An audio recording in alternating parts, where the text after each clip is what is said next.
Sabat.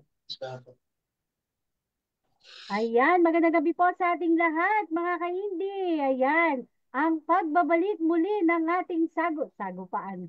Joke, joke lang po. Okay, so again, may live debate na naman po tayo, friendly debate. Ayan, so ano po, share nung ating live mga kapatid. At nakikita nyo naman po yung ating dalawang suki na naririto ngayon. Ayan, kilala-kilala nyo na po sila. Pero bagamat syempre yung mga bagong pasok sa live at yung mga nagsisim po sa atin sa live, mamaya po papakilala din po sila. Okay, so yan. Ang kanila pong topic na pag-uusapan sa gabing ito ay patutunayan po ng ating kapatid na si Brother Mark na ang tamang sabat ay ang sa mga born again at hindi po sa mga SDA. Ayun po yung kanyang titindigan sa debating ito. So again, pa-share po nung ating live mga kapatid at bago po tayo magsimula, kahit po lagi nyo silang nakikita to, magpapakilala pa rin po sila. Okay? So simulan po natin sa ating affirmative na si Brother Mark Umbao. Okay, pakilala ka kapatid at syempre ano yung inaasahan at titindigan mo sa debate na ito. Ayan. Share po ng live. Napagpalang gabi sa lahat ng manonood at makapanood ng video ito. Ako po si Mark Umbao sa panig ng One is Born Again. Aking titindigan, aking patutunayan na ang tamang sabat ay yung ginaganap ng One is Born Again. Nawa ito ay maging uh, ma-enlighten po tayo kung ano po yung talagang katotohanan na nakasaad sa Holy Scripture. Hila po, maraming salamat. Ayan, maraming salamat sa iyo, kapatid na Bro Mark. Siyempre, yung ating isa pang suki natin dito sa ating platform. Okay, Brother Denmar, pakilala ka. Siyempre, ano yung inaasahan at gigibain mo sa gabing ito. Ayan, sige po. Sa mapagpalang gabi po sa ating lahat, mga kapatid, mga kaibigan, binabati natin ang mga taga 3A Media at ang ABIM and lalo-lalo na siyempre doon sa ating bagong tatag na 3A Media Luzon Chapter. Yan. So, kayo pagpalain ng Panginoon sa gagawin natin pag-aaral na ito. Ito ay usapang magkaibigan lamang.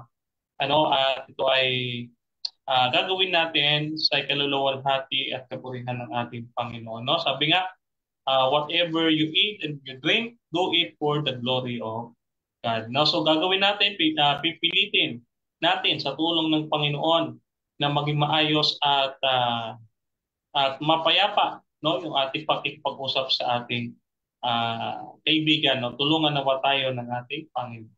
Maraming salamat po and God bless sa ating lahat. Amen. Maraming salamat sa iyo, kapatid na Denmar. Ayan, so shout out tayo sa ating mga kapatid na nasa live po ngayon. Ayan, bago natin simulan, si Brother Melchor David Manalili is watching. Ayan, magandang gabi sa iyo, Bro Mel. Si Brother Jomel, si Libby Isdesa from Dumaguete City, Negros Oriental. Magandang gabi po sa inyo. Bro Mel, antay ka lang at medyo naantala yung Sanrio, ayan. So, hintayin nyo si Brother Alfie. Okay po, so pa-share po ng ating live mga kapatid para mas marami pa po na may marating itong debate na ito. Again, ang kanila pong pag-uusapan sa gabing ito ay patutunayan po ng ating, syempre, affirmative na ang tamang sabat ay ang sa mga born again at hindi po sa mga SDA. So, yun po yung kanilang tema sa gabi na ito at ang ating affirmative ay si Brother Mark Umbao at ang negative po natin ay si Brother Denmar Santiago. Ayan, magandang gabi po sa inyo dyan sa atin sa live. Ayan, pa-share po ng ating live mga kapatid. At syempre, simulan na po natin. At bago natin simulan itong debate na ito, syempre, babasahin po natin yung ating magiging rules sa gabi na ito, yung ating pong debate rules at ito po yung ating magsisilbing guide sa atin dito sa pag-uusap na ito. Okay? So, basahin ko na po. So, rules number 1, ang lahat po ng sagot ay kailangan sagutin po ng 20 seconds maximum. At kung titigil ang sumasagot ng at least 3 seconds, ayan, kapag ka nagtatanong or sumasagot at tumigil, So, automatic, yun na ina-assume namin na yun ay tapos na yung kanyang pagsagot. So, next question na po. So, kaya po tapusin ang tanong at tapusin ang sagot ng diretso. Okay po? Number 2, kung categorical po ang question, kailangan sumagot po ng categorical bago mo na magpaliwanag ng hindi po lalagpas ng 20 seconds maximum. At next question na po ang moderator. Number 3, kung hindi niya sasagutin ng tanong, magkakaroon po siya ng 10 segundo na pagpapaliwanag at yan na yung pinaka-sagot sa tanong. At number 4, sagutin po ang tanong na naaayon sa tanong. Number 5, sa first turn, doon lamang dapat magtanong sa inilatag po ng katunggali at kung itinatanggi niya ay automatic next question na po tayo. At sa rebuttal, doon na lamang po pwedeng itanong ang lahat. Number 6, ang debater po na makatatanggap ng 2 warning mula po sa moderator ay may kaukulang disiplina po at babawasan po ng 1 minuto yung kanyang oras ng pagtatanong at idaragdag naman ng 1 minuto kung ang tinatanong naman po yung paglalapatan. Number 7, bawat senaryo po ng objection, 1 beses lamang maaaring magpaliwanag. 1 objection lamang po at kung maaari ay wag po sundan ng sunod-sunod na objection. At during final conclusion, wala po tayong objection. Okay? So, number 8, ayan. Hindi po pinapahintulutan dito ang mga physical na atake at mga pagmumura na nakasanayan. Ayan. Alam niyo po, napakahigpit na natin dito dahil muli, sinasabi ko po sa inyo, sa lahat po ng ating mga debaters na nagsasagawa po ng pag-uusap dito, meron po tayong mga kabataan na nanonood at kaya pinaiiwasan po natin yung mga unnecessary words. At yun ay hindi naman kinakailangan para sa pagpapaliwanag po ng ating pananampalataya. At number 9, no challenge question. Mga tanong kung paano kung mabasa ko at paano kung mabasa ko ay hindi po pinapayagan sa debating ito. At number 10, ito lamang po ang patakaran bilang ito lamang po ang iiral na patakaran bilang pagsasayos po ng debating ito. Okay? So, ang ating pong time as syempre, yung ating nakagawian, 10-7, 10-7, and 5 minutes during final conclusion. Okay? Agree ba uli dito yung ating debaters? Yes po. Agree. Po. Ayan. Thank you. Maraming salamat. At syempre, mukhang ready na po yung ating affirmative. Ayan. So, 10 minuto para sa kanyang unang tindigan. So, siya po yung ating affirmative po dito, si Brother Mark Ombao. Pa-share po ng ating live, mga kapatid, pa-share po, okay? Ay, wait lang po. Okay, so kung ready na, Bro Mark, 10 minutes. Ready na po? Okay na? Okay, ready na po. Okay, time start now. Okay, start na po ako. Mapagpalang gabi. Patutunayan ko po ang ang sabat ng One is Born Again, ang tamang sabat, dahil ang One is Born Again ay ipinanganak sa espiritu. Kailangan natin ipanganak sa espiritu para mailipat tayo mula sa unang tipan natin, yung sa ilalim ng kautusan, mailipat tayo sa ilalim ng biyaya. Kailangan natin maging kabahagi sa kamatayan ni Yahushua, kung paano siyang binuhay ay kasama rin tayong mabuhay, at mailipat tayo sa ilalim ng biyaya. Ano ang connection nito sa Sabat? Ano ang connection nito sa Sabat? Si Yahushua ang katuparan ng Sabat, ng kautusan. Kaya hindi na ang sabat ng mga SDA isang anino lamang ng sabat sabat na matatagpuan natin, masusumpungan natin kay Yahushua. Okay? Kay Yahushua natin matatagpuan ang kapahingahan. Bakit po mali yung sabat ng SDA? Dahil po ang spiritual dahil ang sabat ng SDA ay more on nakatuon sa physical na pagpapahinga. Okay? Hindi katulad nung katuparan Yan yung anino eh. Ang katuparan, kapahingahan, spiritual Sabbath, kapahingahan kay Yahushua. Okay? Saan ito matatagpuan? Sa Matthew 11:28 to 30, tsaka sa Hebrew 4:3 to 16. Sabi sa Hebrew 4:3, nagsisipasok sa kapahingahan sa pamamagitan ng kanyang pananampalataya. Di ba? Uh, Nababanggit yung pananampalataya dahil ito hindi nakikita, hindi nahawakan. Ito ay tumutukoy sa spiritual kapag ang pag pananampalataya ang ating pag-uusapan, more on nakatuon to spiritual. Okay? Hindi sa physical. Okay? Sa ano pa bang dapat nating maunawaan sa spiritual Sabbath? Although yung spiritual at physical Sabbath hindi mababasa verbatim, ipauna ko na yung spiritual Sabbath at physical, spiritual Sabbath, hindi verbatim, hindi natin mababasa. Pero bakit natin nalalaman physical at spiritual? Kasi yung physical, para sa SDA, pinapahinga nila yung physical nilang katawan. Sa spiritual, ang pinapahinga natin yung ating espiritu. Okay? Yan ang dapat natin maintindihan. Bakit sa born again ang tama? Kasi ang born again sa John 3:3, ipinanganak sa tubig at espiritu. Ang laman nga ay laman, ang espiritu ay espiritu. At mapapansin mo, binibigyan distinction yung laman at espiritu. Okay? Kung tayo ay nanatili sa laman, nangangahulugan lang, naiwan tayo, hindi na tayo nakaalis sa anino ng lumang tipan. Kung saan, ang katuparan nito ay kapahingahan kay Yahushua. Para mas maging malinaw sa atin at hindi magmukhang kwento ko lang, ginawa ko lang na kwento. Ito po ang talata sa Hebrew 4:9.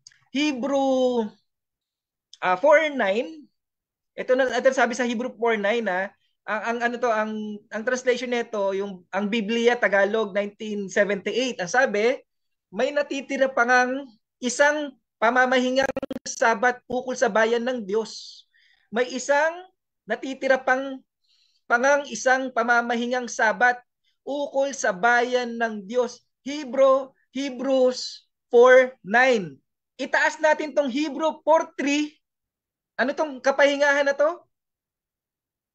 Matatagpuan sa pananampalataya natin kay Yahushua.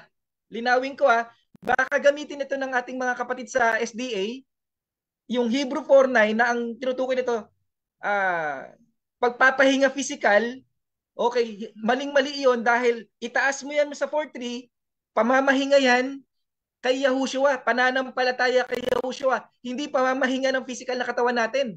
Kung makikita natin ang konteksto ng Hebrew 4:9, pamamahinga to ng ating espiritu sa pamamagitan ng pamamahinga sa condemnation. Ano ba yung condemnation?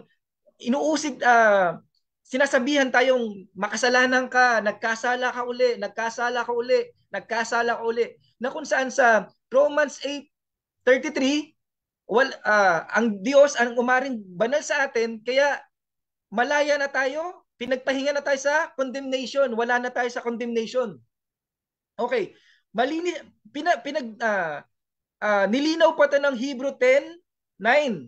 Sabi sa Hebrew 10:9, saka sinabi niya, narito ako'y pumarito upang gawin ang inyong kalooban. Inalis niya ang una. Ano yung una? 'Di ba? Ito yung Sabat sa physical upang maitatag ang ikalawa. Ano yung ikalawa? Yung Hebrew 4:3. Isang libro lang 'yan, no? Kukunin natin ang konteksto ng talata. Isang libro lang 'yan. Si Pablo ang nagsasabi nito na inalis na yung una. Ano ba yung mga Sabat na 'yon? Okay? Mamaya inaasahan ko 'tong marinig na ceremonial lang to. Ceremonial lang to. Mamaya hanapan ko silang talata na talagang yan ay mapapatunayan nilang ang tinutukoy dito sa mga nababanggit ko ay ceremonial lamang. Pero malinaw na itong Hebrew ang binibigyan din dito yung kapahingahan natin sa piling ng ating Panginoon. Spiritual Sabbath, hindi ito pinagpapahinga tayo, wag tayo magtrabaho. Okay? Hindi ganito ang meaning nito, mga kapatid. Kasi malinaw, inalis yung una. Okay? Maganda nga sa ano yan sa Colossians 2 Colossians 2 16. Maganda nga yan sa Colossians 2:16 hanggang 17, sabi okay, wait. Okay. Yun. Ayan sabi dito, sino man nga ay huwag humatol sa inyo tungkol sa pagkain, sa pag-inom, tungkol sa kapistahan, bagong buwan, araw ng Sabat. Ang linaw sa Colossians 2:16 hanggang 17 na isang anino. Yung araw ng Sabat, patunayan ni Brother Delmar na yung araw ng Sabat ay hindi araw ng Sabado, hindi Sabat ng SDA. Siguro yun ang ibibigay ko assignment kay Brother Delmar, patunayan niya araw ng Sabat ay hindi araw ng Sabado at hindi Sabat ng SDA. Sabi dito na isang anino ng mga bagay na nagsisidating, ngunit ang katawan ay kay Kristo. Malinaw na inalis yung una. Di ba? Inalis yung una upang maitatag ang ikalawa. Ano yung ikalawang kapahingahan? Hebrew 4:3. Matthew 11:28-30, sino man ang nagsisilapit kay Joshua ay makakasumpong ng kapahingahan. Ito ang totoong Sabat. At ito pa matindi dito. Sa Hebrew, ito pang nagpatibay pa dito. Sa Hebrew 4:7, sabi kaya muling nagtakda ang Diyos ng isa pang araw na tinatawag niyang ngayon, hindi Saturday. Okay? Sa Hebrew 4:7, kaya't muling nagtakda ang Diyos ng isang pang-araw na tinawag niyang ngayon. Hindi po Sabado, ha? Okay? Bakit? Fulfillment yan eh. Kaya mapapansin natin, mga kapatid natin sa SDA, mapapansin nyo po, sa lahat ng kautusan, Sabat ang kinontra ni Yahushua. Yung Sabat ng mga Hudyo, kaya Brother Denmar, mamaya assignment mo rin, patunayan mo bakit magkaiba ang Sabat ng Hudyo at Sabat ng SDA. Kinontra ni Yahushua ang Sabat ng mga Hudyo, okay? Para ipaunawa ang totoong Sabat, yung katuparan ng Sabat sa pamamagitan ni Yahushua, sa pamamagitan ng pananampalataya kay Yahushua, kakaroon tayo ng kapahingahan. Malinaw na sa lahat ng kautusan, kung maging ano lang tayo, maging pag-aaralan lang natin ang salita ng Diyos, mapapansin po natin sa lahat ng kautusan, ang nilabag ni Yahushua ay Sabat una, kinontra, okay? Kinorek, di ba? Ni Yahushua ang Sabat ng Hudyo, yung anino. Halimbawa, bigyan tayo sa halimbawa ng mga anino, yung pag-aalay ng tupa, iniba na, di ba? Yahushua. Okay, time is up. Okay, ayan. Nawawala-wala si Bro Denmar sa Maliwanag ba ako? Malino po. Okay. Medyo, Bro Denmar, may exit ka sa frame. May exit ka sa frame. Naririnig mo ba kami? Klaro ba? Yes po. Hindi, si Bro Denmar. Bro Denmar, Ito, baba ako. parang choppy siya. Baba lang ako. Panik ako. Hindi na signal eh. Teka. Okay, ayan. Sige, Bro Denmar. Medyo choppy nga siya, Okay, so, ayan. Magandang gabi po sa ating mga bagong pasok. Pa-share po nung ating live, mga kapatid. At ayan, may nagaganap po tayong debate ngayon, gabing ito. So, sa pagitan po ito ng ating kapatid na si Brother Mark Umbao ng BAC at syempre yung ating kapatid na si Bro Denmar ng SDA. Okay na? Ano? Okay na. Okay na ba? Yung aking... Okay. Wait, yung aking 20 seconds. So, okay. So, maraming salamat sa iyo, Brother Mark Kumbao. At dako na po tayo para sa cross-exam ng ating negative side. 7 minutes na cross-exam. So, again, remind ko lang ulit, patapusin po yung tanong. dire-diretso lang at patapusin po ng 20 seconds yung sumasagot. So kung may categorical, makinig mabuti, categorical muna sagutin bago magpaliwanag ng 20 seconds. Okay?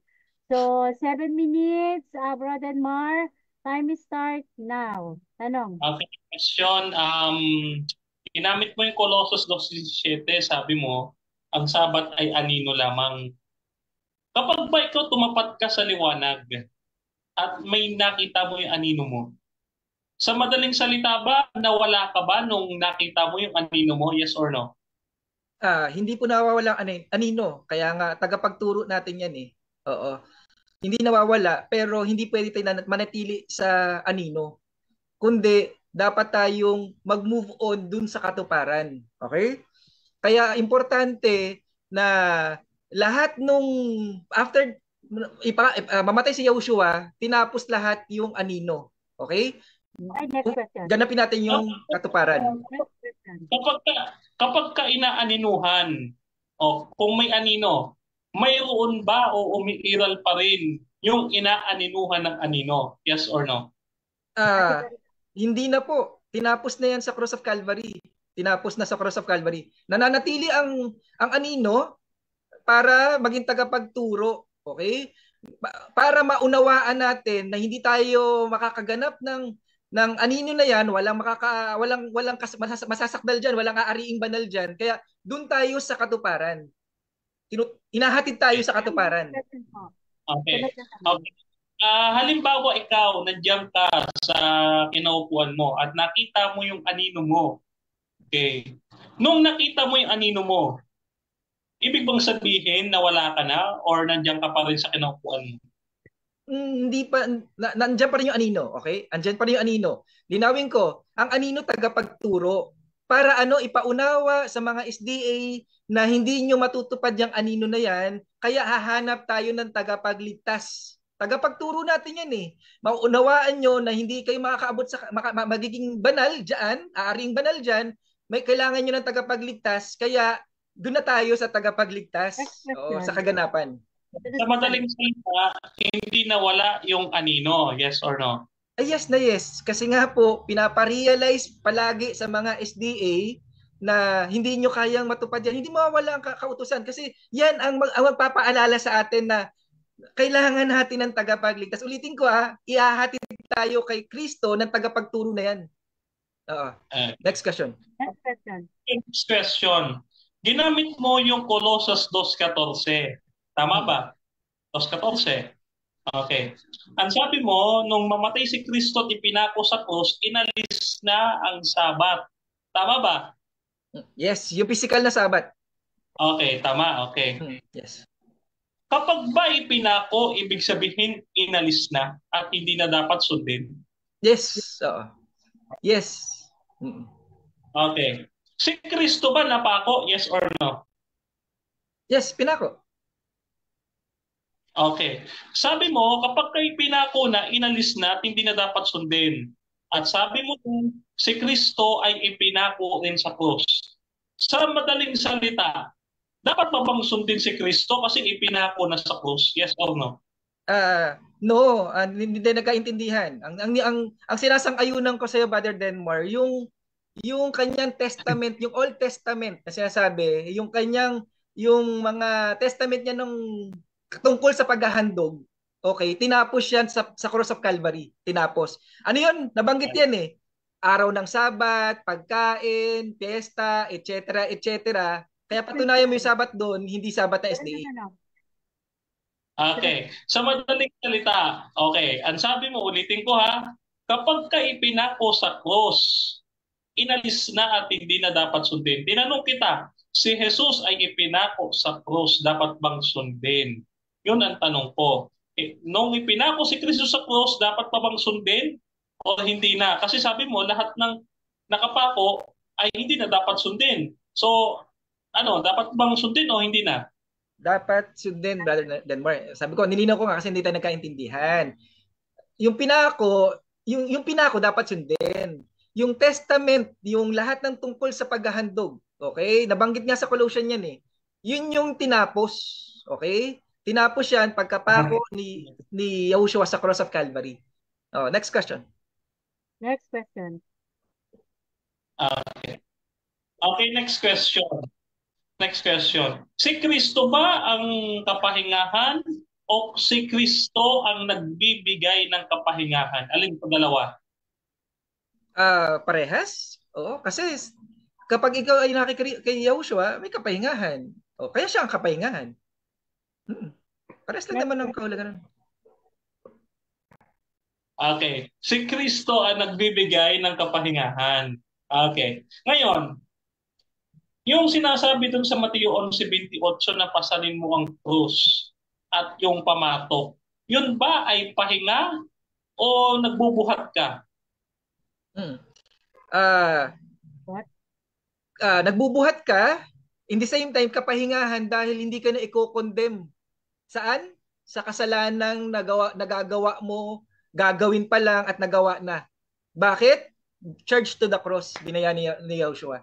Kaya hindi ang physical Hindi physical na ano yan, na pagpapahinga. Kundi sa condemnation yan. Oo, para hindi ka na i-condemn. Next question po tayo. Okay, next question. Okay. So kapag ka ikaw ba halimbawa yung mga nasa Pampanga ganyan, nagpapasa ng krus, di ba? No, nagpapako pa nga. Kapag ba nagpapasaan at may pinapasan ka, yun ba ay trabaho o yun ay pahinga? Trabaho. Oo. Kaya nga, nagpapatunay yan, Brother Denmar, yung kapahingahan, hindi pagpapahinga physical. Kung hindi, pinapahinga ka sa pag-uusig, kokondem, yung sinasakdal ka ng demonyo, ng mga righteous kuno, yung mga nasabi, makasalanan ka. Hindi, binihis namin si Yahushua kaya wala kaming kasalanan. Napakalinis namin. Ni isang kuting na kasalanan walang makikita sa amin dahil kabanalan ni Yahushua ang nasa amin. So, 3, 2, 1. Ano sa? Nako, sayang. Okay, so time is up. Ayan, maraming salamat po sa iyo, kapatid na Denmar, para sa yung cross-exam sa ating negative side. Ayan. So, thank you at dako na po tayo para sa ating unang tindigan po ng ating negative side. Brother Denmar ng SDA. So, 10 minutes. Okay na, Brother Denmar? Ready na? Okay. Okay, 10 minutes. Time start now. Okay, pinupuri at niluluwalhati natin ang Panginoon. Ang lahat ng parangal ay binabalik natin sa may kapal na makapangyarihan sa lahat at may lalang ng ating mga buhay. So mga kapatid, ang inyong pong malita lingkod ay siyang tatayo na tagatibag o tagawasak ng argumento ng ating kapatid. No? Ito mga argumentong ito ay ating inaasahan na mula sa ating kapatid na Mark Umbao. No? Ayan. So, pagbati muna sa mga lahat ng mga nanonood, nawa kayo ay nasa maayos pong kalagayan mga kapatid. At dalangin ko na magipagpapalat biyaya sa inyo at dagdag karunungan at pananampalataya ang gagawin nating pag-aaral. No? Ngayon, ang unang argumento ng ating kapatid, kapag daw ba anino na ang Sabat, no? Anino na, ginawa ng anino ay wala nang inaaninuhan.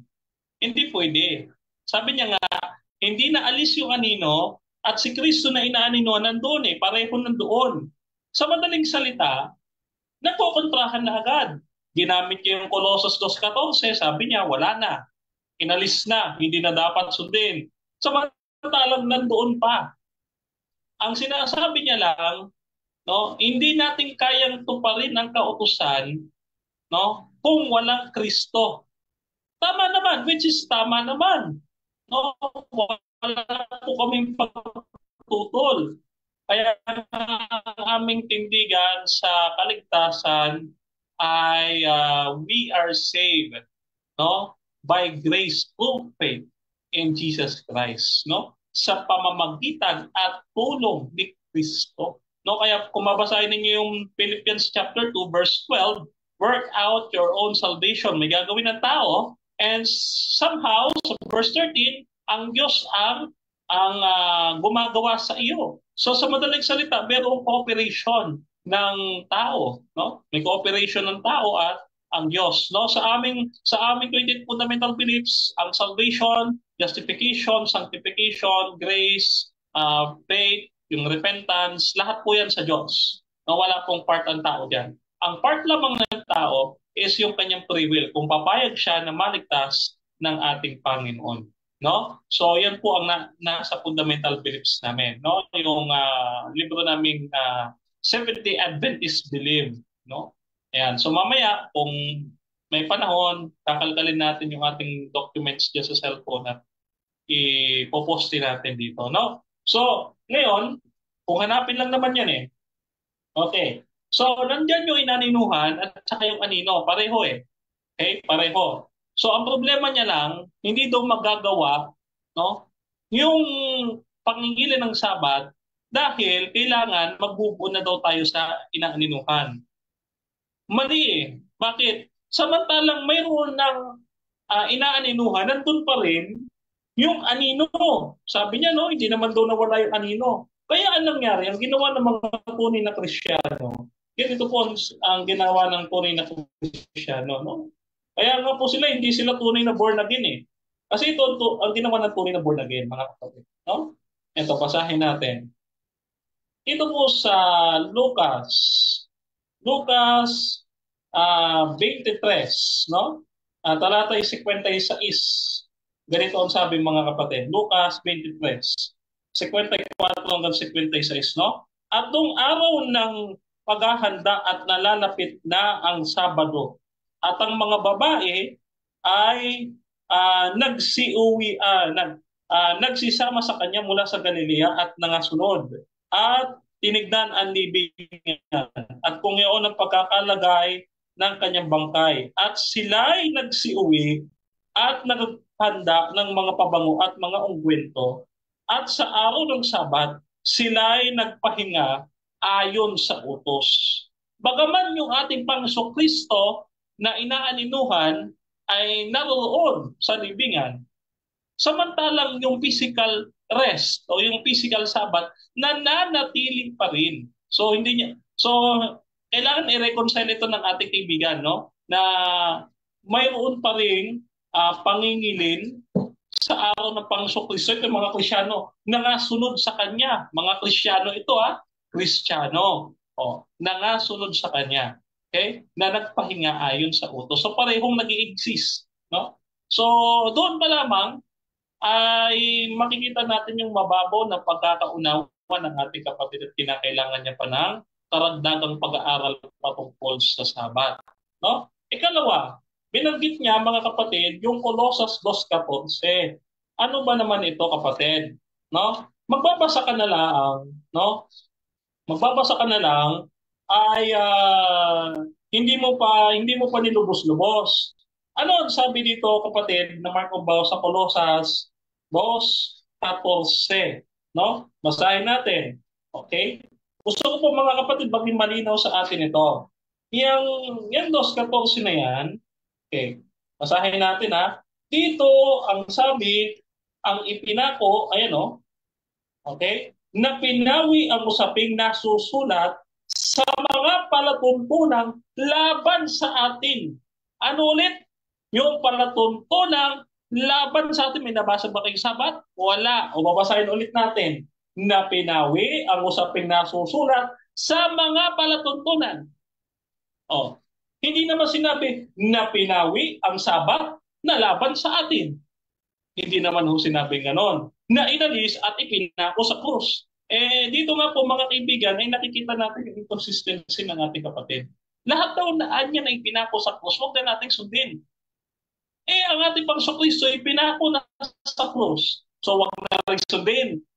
No? So, policy agad, no? Na kapag kayo pinako sa krus, hindi na dapat sundin. So, si Kristo hindi na dapat sundin kasi pinako sa krus. Wala pong Sabat na ipinako dyan. Walang Sabat dyan, no? So, ayan po ay wala po sa konteksto ng Colossus 2:14. No? At hindi po seremonyal lo yan. Yan po yung kautusang nasa siping ng kaban ng tipan. Hindi po ako gumagamit ng ceremonial law. Ang gamit ko po ay kautusang nasa loob ng kaban at kautosang nasa siping ng kaban. Ano yon? Yung palatuntunan at kahatulan. Yan, okay? So ngayon, hindi ako gumagamit ito ceremonial, moral, hindi ako gumagamit yan kasi pang basic and common layman lang yan mga kapatid. No? Hindi naman sa pagyayabang, pero tapos na tayo sa stage na yan. Kailangan mas laliman na natin yung ating pagkakaintindi. No? Ngayon, dito mga kapatid, ano pa ba yung ginamit niya? Yung Matthew chapter 11 verse 28, no? Yung Matthew chapter 11 verse 28, kaya ko po siya tinatanong kanina. Yung pagpapasa ng krus, trabaho nga yun sabi niya So paano ka nagpahinga doon? Sabi ni Kristo, halika, bibigyan kita ng kapahingahan. Si Kristo ang tagapagbigay ng kapahingahan, hindi si Kristo ang kapahingahan. Wala tayong mababasa sa buong Biblia na si Kristo ay kapahingahan, kundi si Kristo ang nagbigay ng kapahingahan. No? Kaya naman, dito sa ating binabasa, no? Yung Matthew chapter 11 verse 28, yan po ay sa Greek ay katapusin. Ang katapusin, yan po ay spiritual rest. Wala po kami tutol dyan na may kapahingahan kay Kristo. Subalit, bagaman may kapahingahan kay Kristo, ay nananatili po ang pangingilin ng araw ng Sabat. Dahil kung aalisin natin ng Sabat, ay para nating inalis ang gobyerno ng Diyos dahil ang kautusan ay siyang pundasyon ng pamahalaan ng ating Panginoong Diyos. No, mamaya bibigay natin yung talata patungkol dyan, no? Kasi nagli na lang yung ating oras. No? So, kapag kainalis natin ng Sabat, para nating tinanggal ang Diyos sa kanyang trono, mga kapatid. So, hindi po marapat na isipin na alisin natin yung Sabat. No? Dahil ang sabi, Ezekiel 20:20, yan ay tanda sa kanyang bayan na siya ay manlilikha nila. Kaya kung aalisin natin yan, sa madaling salita, wala tayong utang na loob sa ating manlilikha. No? So madali lamang po yung intindihin mga kapatid. Ngayon, puntaan natin yung Hebrews chapter 4 verse 9 kung may time pa. Yung Hebrews chapter 4 verse 9, no? Yan po ay pumapatungkol, no? Dalawa po yan, spiritual at saka physical rest. No? Kasi sa ibang salin yan po ay Sabado at sa Greek po niyan ay Sabatismos. Ang Sabatismos po ay iba sa Sabaton. No? Yan po ay spiritual rest. No? Wala po kami tutol sa spiritual rest. Ang tutol lang kami, yung aalisin ninyo, yung physical rest dahil may spiritual rest. Ganun po ang aming sinasabi. No? So, sa gayon salita mga kapatid, lamang tayo. No? Thank you. Ayan, maganda. Thank you so much, Bro Denmar, para sa iyong unang tindigan. Shoutout po tayo dyan sa atin sa comment section. Ayan, pa-share po yung pong isang masugid na taga-subaybay ni Bro Denmar. Ayan, si Pastor Baler, nanonood. Okay. Praise God, praise God. Pastor Baler, ayan. Okay, so thank you so much. At dako na tayo sa unang pagtatanong po para sa ating negative side, sa kanyang tindigan. Bro Mark, nakamute ka po, nakamute ka. Nakamute ka. Okay po. Ayan. Okay, so ready na? 7 Yes minutes? po. Brother Mar, okay na? 7 minutes? Okay, so time start now. Tanong. Okay. Unang tanong ko, Brother Denmar, pinapangilin niyo ba ang mga araw? Pinapangilin niyo po ba ang mga araw? Oo, hindi. Hindi. Nangingilin lang kami ng araw, hindi mga araw. Kasi yung pangingilin namin isang araw lang. Ang aming pagsamba araw-araw. Pero ang pangingilin, yan po ay natatangi lamang sa araw ng Sabado. Next question. Okay, next question. Okay. Ang Sabado po ba ay araw? Isa sa categorical ng Sabado ay araw? Tama po ba ako o mali? Yes. Okay. Tama. Yes, dahil ang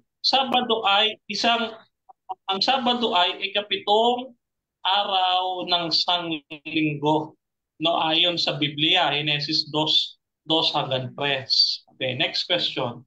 Next question, sa Galatians 4:9 to 11, may sinabi ba ditong ah, hindi kasama ang araw ng Sabado? Yung ipinapangilin nyo ang mga araw, meron po ba sa talata hindi kasama yung Sabado dito?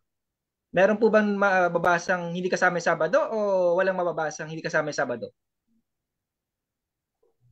Walang mababasang kasama sa Sabado diyan.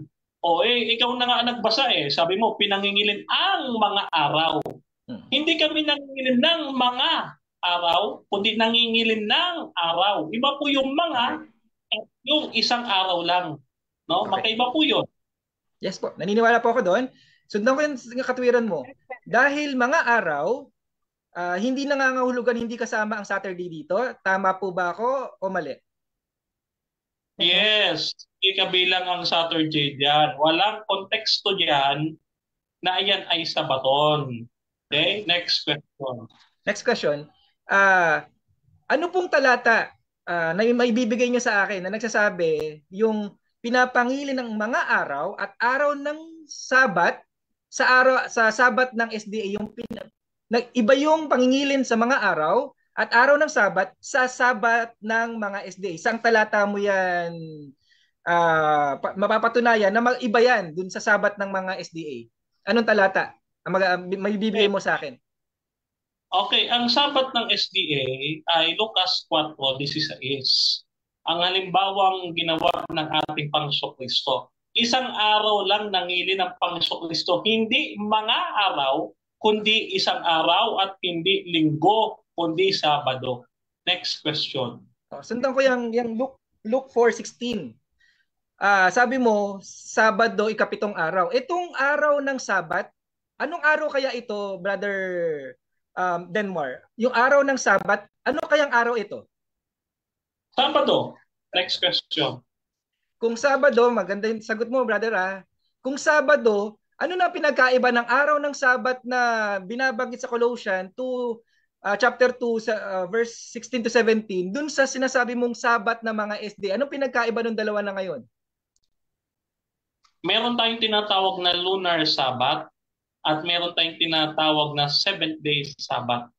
No, sa Leviticus, mayroong iba't ibang uri ng Sabbath. No, hindi lamang isa, kundi maraming Sabbath. Kaya ang bagit mga araw, no? Pero ang aming pinangingilin yung ikapitong araw. Ikaw na nga nagsabi, yung mga paghahandog, This is na yan. pahinto lang tayo, ano yung dalawang, itatanong ko lang clarification, lunar Sabbath tsaka isang Sabbath, ano yung sabi mong binanggit mo? Lunar Sabbath tsaka isa? Lunar Sabbath, yung lunar Sabbath ay iba sa seventh-day Sabbath. Seventh-day Sabbath, yun. Seventh-day. Okay na? Okay. Okay na? Okay po. Next question. Okay. Sabi mo, kantag ito? Utos ba ng Diyos, Brother Denmar, utos po ba ng Diyos na hindi makakalabag sa Sabat ay patayin? Inutos po ng Panginoon yan na yung makakalabag sa Sabat patayin? Yes. Yes? Yes. Kapagkat sabi dito sa talata ng Biblia, kapag ka ikaw ay tagalabag ng utos, impyerno ka talaga. No, Santiago 2:10, no? Sinusunod mo ang lahat pero natisod ka sa isa, yan ay kasalanan. At ang kabayaran ng kasalanan ay kamatayan. Next question. Next question. Sundan ko muna to, no?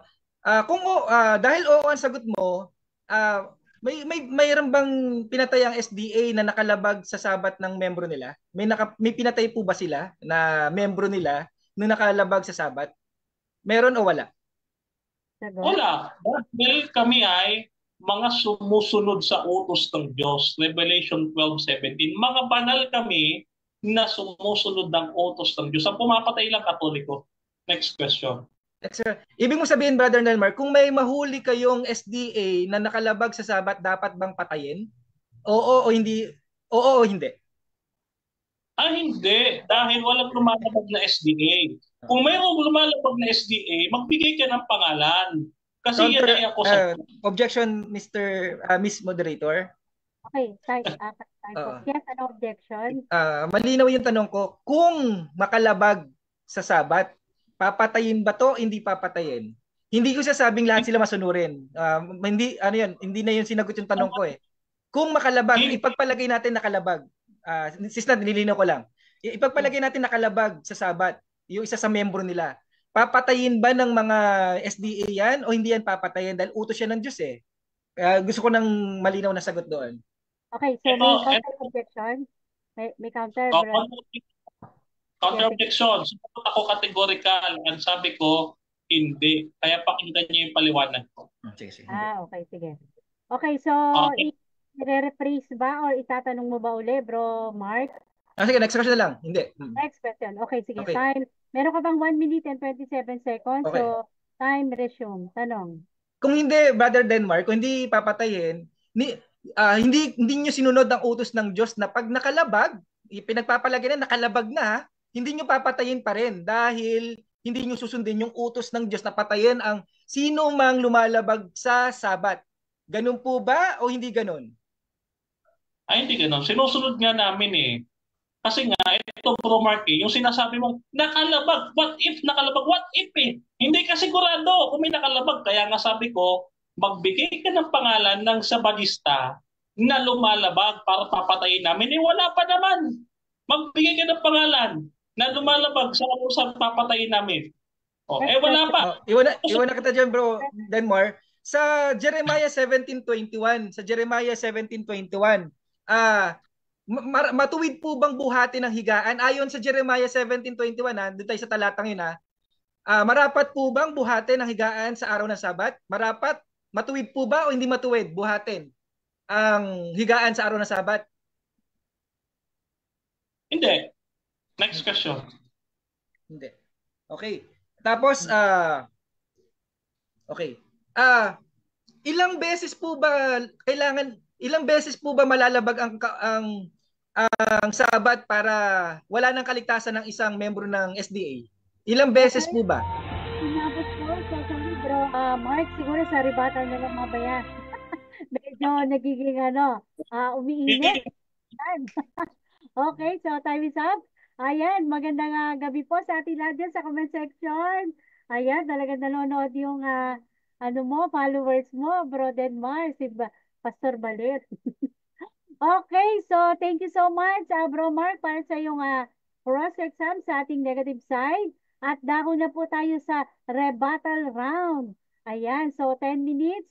Bro Mark, pa-share po ng ating live mga kapatid. At magandang gabi po talaga sa inyo lahat dyan sa live. Okay, so 10 minutes para sa rebuttal stand. Time start now. Okay, hindi po ako nagkamali sa pagkakaunawa ko kung sa aral ng SDA na ito ay hindi na talaga dapat ipaganap, ipangaral sa ating panahon dahil maririnig mo kay Brother Denmar patayin sino ang ituro mo sa akin kung sino ang makalabag sa Sabat, papatayin. Diba? Hindi ako nagkamali Hindi ako nagkamali, hindi na matuwid. Tama.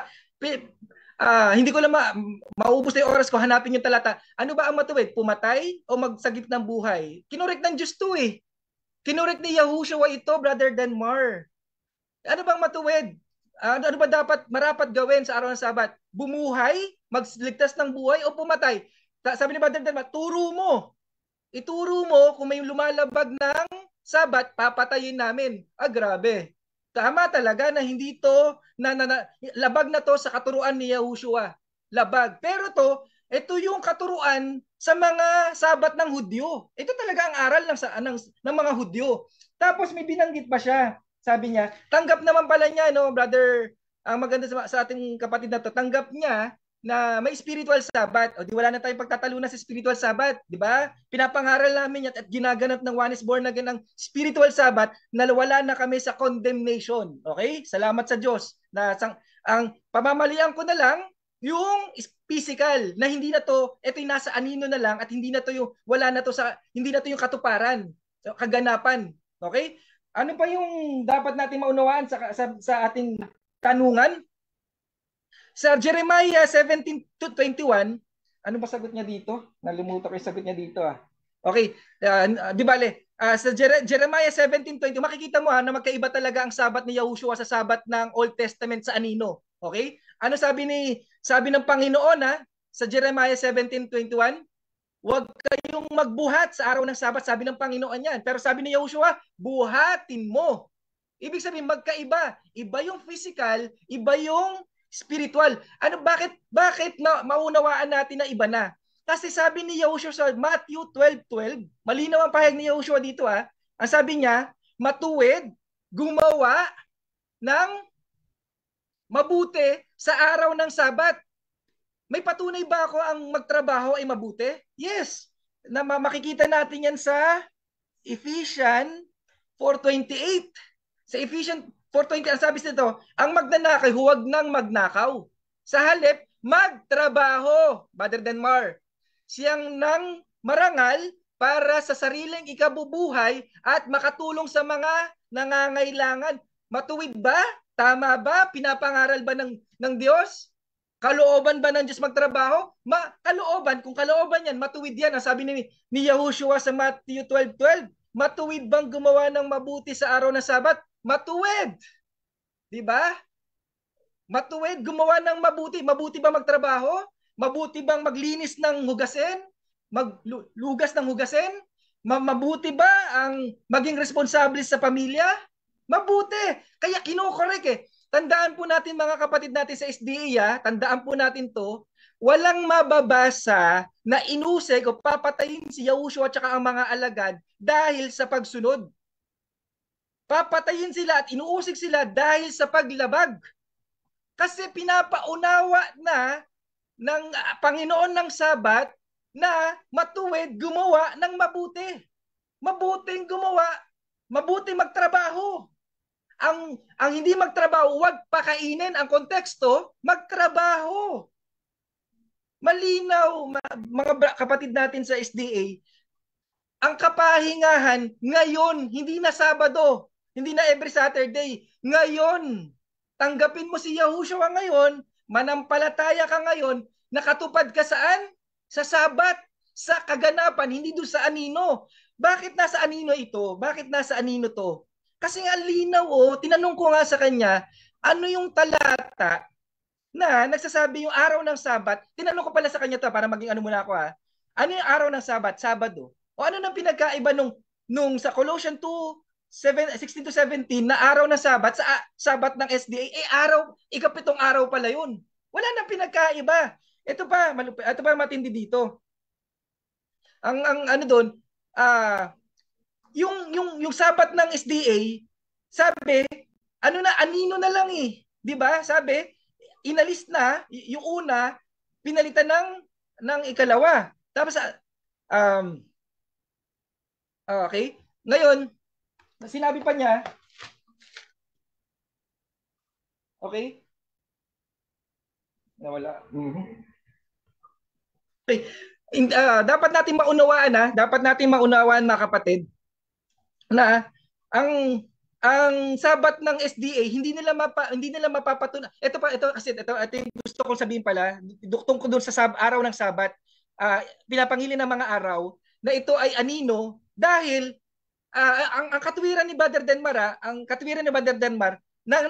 nangingilin pa ang apostol tsaka si Yahushua.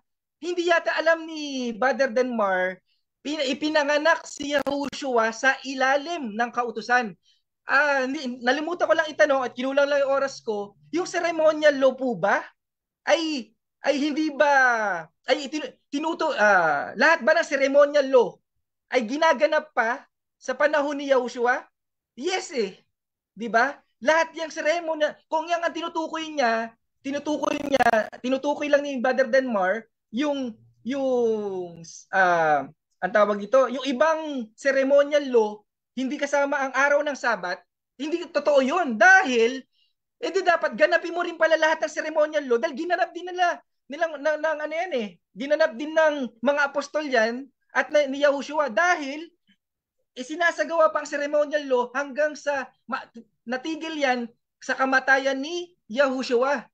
Kung yan ay natigil sa kamatayan ni Yahushua, ibig sabihin, ginaganap ni Yahushua at ng mga apostol ang ceremonial law. Ibig sabihin, kung susundan ko yung katwiran niya na dahil nagsasabat pa si Yahushua, nagpatuloy pa si Yahushua, dahil pa sa nag-aalay pa sila sa templo sa panahon ni Yahushua, sa bago pa magiba ang third temple, ibig sabihin dapat dapat din palang ganapin na nila na mga SDA ito, kasi ginanap pa nila ng apostoles sa ni Yahushua ang ceremonial law. Maling katwiran to, hindi to maling pag-aaral ng scripture to. Malinaw na hindi na ipinangaral ito ni isa beses ng mga apostol at ni Yahushua ang physical Sabbath. Ito ang dapat maintindihan ng ating mga kapatid sa SDA. Hindi na din pinangaral. At ang matindi pa kasi dito, kinokontra ito, mahigpit na kinokontra ito ni Yahushua. Kaya nga siya iuusigin Kaya nga siya papatayin Dahil sa paglabag sa Sabbath, hindi sa pagsunod Bakit? Sa lahat ng kautusan, sa 10 kautusan, nag-iisang nag-iisang kinontra ni Yahushua ito dahil hindi nakaabot kayo na kaharap mo na yung Panginoon ng Sabat yung kapahingahan sa condemnation.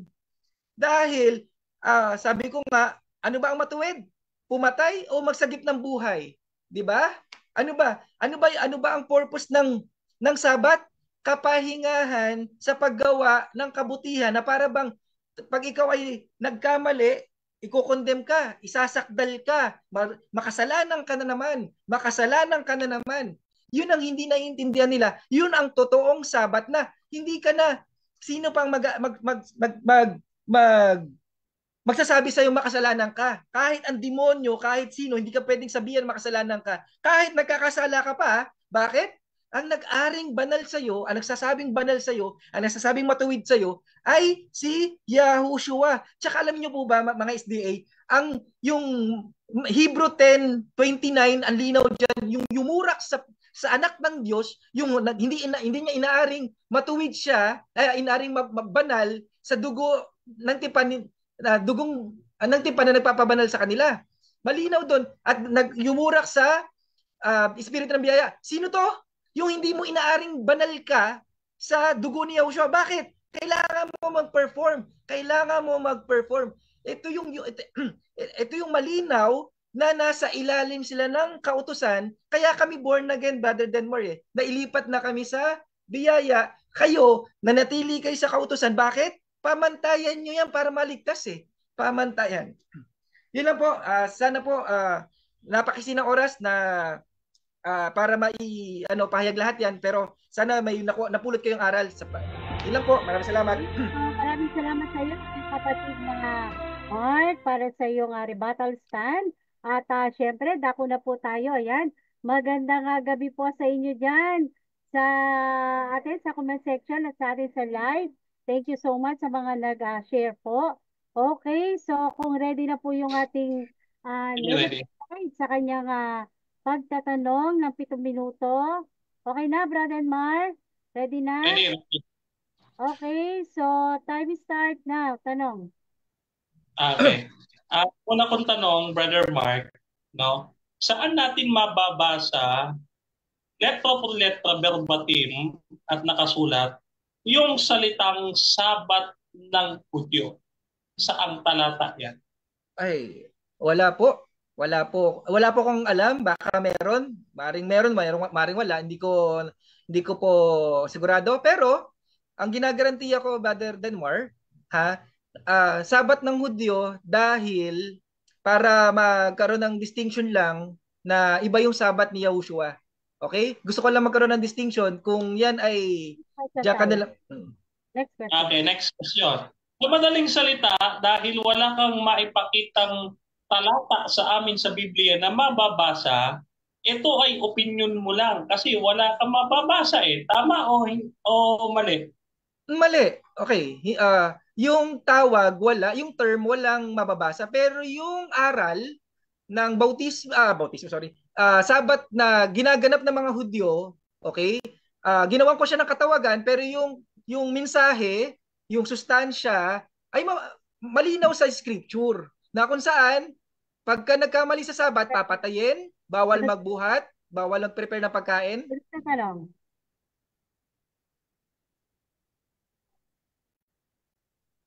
Next question.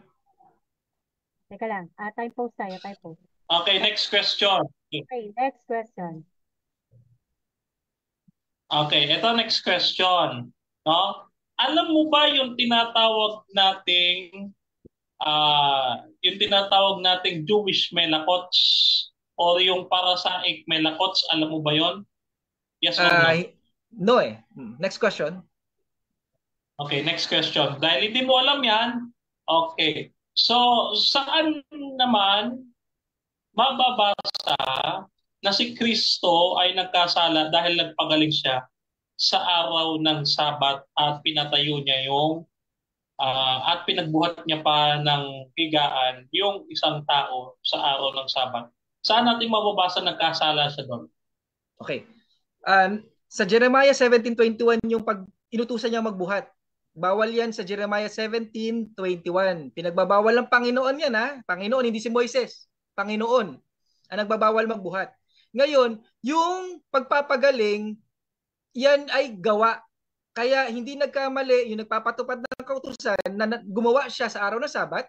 Next question. Okay, next question.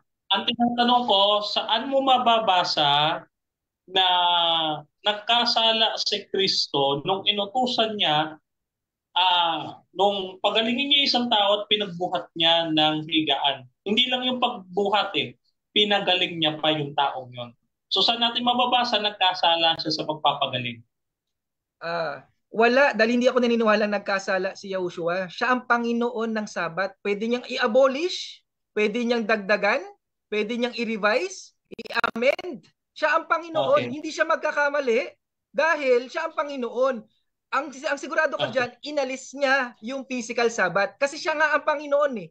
Okay? Dilabag dahil sa Jeremiah 17:21. Tsaka sa Exodus. Okay, next question. Okay, sabi mo, ang lumalabag sa Sabat, yun yung pinipersecute. Yung lumalabag sa Sabat, yun yung pinipersecute o yung sumusunod sa araw ng Sabat? Sino yung pinipersecute? Yung sumusunod o yung lumalabag? Yung lumalabag, kaya papatayin si Yahushua at mga apostol. Maraming talata yan, Brother Denmar. Gusto mo magbigay po ako ng talata? Okay. So yung lumalabag, yung pinipersecute. Okay. So sa madaling salita, yung sumusunod, hindi pinipersecute. Hindi, yes, kasi walang mababasa eh. Kung meron ka, mas maganda. Willing akong may ano kaya. Pero sa abot ng aking pag-aaral, wala akong nabasa. Nung sumusunod sila sa Sabat, pinersecute sila. Wala akong talatang mababasang ganun. Wala akong nabasa base sa aking pag-aaral. Dahil iniisip ko na ang paghihili ng Sabat ay may parusa na kamatayan. Pag ba ikaw, ito na ang tanong. Bukod doon sa pangingili ng Sabat, yung siyam na natitira pa kapag kanilabag mo yun, may parusa din? Meron o wala? Meron. Next question. Okay. Sa madaling salita, lahat naman ng utos may parusa kapag hindi mo ginawa, di ba? Tama? Yes. Next question.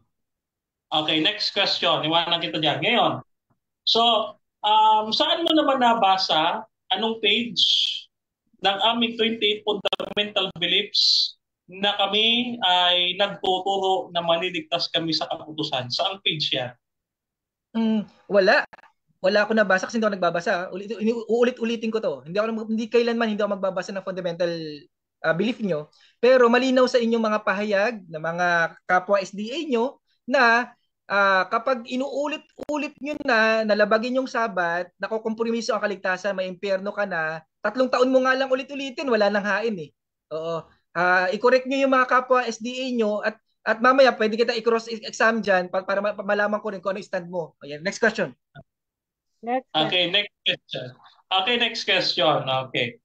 Ngayon, tanong, kung wala kang mabanggit na pakin ng fundamental beliefs namin, okay, saan namang website, halimbawa, may nabasa sa website namin no? Review and Herald, ano pa bang mga website na nandiyan, no? Ministry Magazine. Saan mong website namin nabasa na nagtuturo kami na yung kautusan ay siyang gabay namin o siyang nagliligtas sa amin. Saan mo naman nabasa yon? Ulit-ulitin ko to, wala. Website, libro nyo, official documents, aral nyo, wala. Okay? Pero makikita mo sa mga ngaral ng SDA. Pag sinasadya mo na nauulit-ulit yung kasalanan, mga 3 taon mong nauulit, wala nang hain. Nakaayon sila, nakabase sila sa pagganap ng kautusan para ang kanilang kaligtasan ay makamit. Next Okay? question. Okay, Okay, next almost question. time is May up. papasok ba sa langit na makasalanan at lumalabag sa utos ng Diyos? Meron ba papasok sa langit na gano'n? Meron o wala? Wala. Okay, so time is up. Yan. Okay. Okay. Okay. Okay, so Sige. thank you so much, Brother Mark, para sa iyong, Brother Denmark, para sa iyong cross-exam sa ating negative side. Okay, so dako na po tayo Okay. para sa ating shoutout po tayo dyan sa ating sa comment section. Ayan, si Brother Edward nanonood. At si Brother Florence, magandang gabi po sa inyo dyan. Brother Rio, ayan, saka dun po sa kanina. Hindi ko po nag-stack po kanina yung aking phone, kaya Bro Abel Gardon, Bro Jojo Abreya, ayan, si Joel Paking Padilla, ayan, at sa iba pa po natin na mga nasa comment section at nasa live. Okay, so dako na po tayo para sa ating rebuttal stand po ng ating negative side. Okay, so Brother Denmark, 10 minutes. Okay. Okay, time starts now. Okay. Yan. Okay, so una nating tanong sa kanya, saan niya mababasa na may sabat ng Hudyo? Yan, sabi niya, wala daw siyang maibibigay. So, common argument na naman. Opinion niya na naman yon, yung sabat ng Hudyo. Kasi wala siyang nabasang sabat ng Hudyo. Ang kasawiyang palad para sa ating kapatid, no? Base po dito sa Roma 2, no? 16 hanggang 17, no? Ano sabi diyan? Ngunit kung ikaw ay tinatawag na Hudyo na umaasa sa kautusan at nagmamalaki sa Diyos at nakakaalam ng kanyang kabutihan at sumasakayon sa mga bagay na mga galipalibhasay na turuan ka ng kautusan na nagtitiwala sa iyong sarili na taga-akay ng mga bulag, isa kang ilaw ng mga nasa kadiliman. No, dito, mga kapatid, binabanggit dito na tayo ay Hudyo sa loob. No? Kaya hindi tinanong na ating kapatid na Mark tayo ba ay Hudyo? Yes, we are spiritual Israel. Ang tawag po dyan sa theology ay covenant theology. Sa kanila kasi, reformed theology. No? Which is, galing po yan sa Jesuita na pinag-iba ang linggo at ang sabat. No? Ayan lang naman ang mga Jesuita po ang may kinalaman diyan. No? Aral po ng Jesuita yan. Ngayon, ito mga kapatid, no? Sabi nga natin, no, ang taong lumalabag sa araw ng Sabat ay papatayin. Bakit? Ito po maliwanag naman po Santiago 2:10, no? Ang lumalabag, no, tumutupad sa lahat. Ngunit lumalabag naman sa isa ay kasalanan sa kanya. No? At ang kabayaran ng kasalanan ay kamatayan. Kaya nga tinatanong ko si Brother Mark sino ang nagkasala o sino ang SDA na lumabag sa Sabat? Ituro mo, no? Ituro mo para maparusahan namin, no? Kasi mayroong church laws ang Seventh-day Adventist, no? Meron kaming disiplina, no? Meron kaming tinatawag na church manual, ano? So, dito nakikita natin, no? Hindi niya talaga naiintindihan. Kaya hindi ko nga tinututulan yung sabat kay Kristo yung sabat in Christ Ang tinututulan ko, yung tinatanggal niya, yung anino, na sabi niya kanina, nandyan pa rin kahit nandyan si Kristo. Ang problema ito, si Kristo daw ay nagkasala nung nagbuhat ng yung tao sa araw ng Sabat. No, hindi niya ata nabasa Marcos 2:28, si Kristo ang Panginoon ng Sabat. Sa madaling salita, siya mag-i-interpret ng Sabat. No? Kaya nung kumitil ang uhay, yung mga apostoles, nagkasala sila doon. Pero si Kristo na nagpagaling sa araw ng Sabat, anong sabi niya? Di ba't matuwid ang gumawa ng mabuti sa araw ng Sabat? Bakit? Kasi nga, sa 39 Jewish Melakots, bawal na bawal sa mga Pariseo ang magpagaling sa araw ng Sabat. Hindi issue dito yung pagbubuhat ng higaan, kundi yung Jewish Melakots. No, kung aaralin natin yung kasaysayan, ito talaga ay nanggaling, mga kapatid, sa Mishnah o yung titag nating 39 Jewish Melakots. So hindi niya alam yung Jewish Melakots eh. So kasi ang ating kapatid na Mark ay siguro kailangan niya ng kaunting pag-aaral pa no, sa theology. No? Ngayon, wala daw siya nabasa, mga kapatid, na tayo mga SDAA nagtuturo na ang kautusan ay gabay sa kaligtasan. Ang isang tao nga naman, kapag lumabag ka sa utos, ay ikaw ay hahatulan ng kamatayan. Kaya nga po, sa Roma 7:23, ano sabi? Kautusan ng kasalanan. If you were say, ito napagdebatihan na natin ito eh. Kapag ikaw under the law, you are under the law of condemnation. Okay? When you say under the law, you are under the condemnation. Kaya ko tinatanong, sino ba ang pinipersecute? Yung sumusunod o lumalabag? Yung lumalabag, syempre, yung hindi sumusunod, yun ang ipipersecute. Oh. Kaya nga, mali ang mga Pariseo dahil pinersecute nila ang Panginoon kasi nga, nasunod sa utos ng Diyos. Di ba? Wasak agad. Kapag ikaw ay under the law, you are under the condemnation. Si Kristo, kaya sinabi na ipinanganak sa ilalim ng kautusan, ay dahil si Kristo ay may tinatawag na pre-lapsarian and post-lapsarian human nature. Bagamat si Kristo ay may daladalang perpektong pagkatao, ay mayroon naman siya, mga kapatid, na fallen nature. Ang sabi sa Biblia, inaaring may sala. Hindi nagkasala, inaaring may sala. Kaya nga si Kristo lumuha sa Getsemani sa bigat ng kasalanan ng tao. Ayaw niyang mamatay, no? Yun ang pruweba na ang ating Panginoon ay kinakailangan niyang makaramdam ng tukso, kalungkutan, no, ng kapis, no, sapagkat may dala siyang post-lapsarian human nature, no. So ayan po ay sa theology, mga kapatid. Ngayon, puntahan natin yung sinasabi niya, mga kapatid. Ano pa ba yung sinabi ng ating kapatid bukod sa pagbubuhat, no? Binanggit niya yung ano pa ba yung tinanong ko sa kanya kanina. So, dito sa mga inatag ng ating kapatid, gusto kong linawin, ano? Wala siya nabasa sa ating fundamental belief. So, strawman argument. Ngayon, ito nga, patuloy natin. When you're under the law, you're under condemnation. No? Kinilala mo ngayon si Kristo. You are now under grace, but you are not under the law. Kasi yun ay under condemnation, you under the law. When you say under the grace, you are saved. Kami, ligtas na kami. We believe ligtas na kami. No? Ligtas kami. So kapag gumawa ka ulit ng kasalanan, magkakaroon ka ulit ng hatol.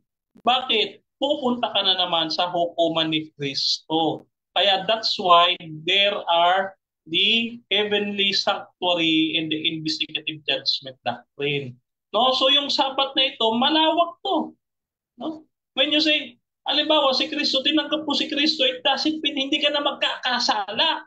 Ang hindi pagkakasala, iyan po ay mangyayari lamang before the close of probation. Wala pa po yan. Ang tao, magiging perfecto siya before the close of probation. Pero sa ngayon, meron kami doktrina na growing in Christ o paglago kay Kristo. Bagaman ikaw ay ligtas na, ano pa ginagawa mo para sundin ang kautusan?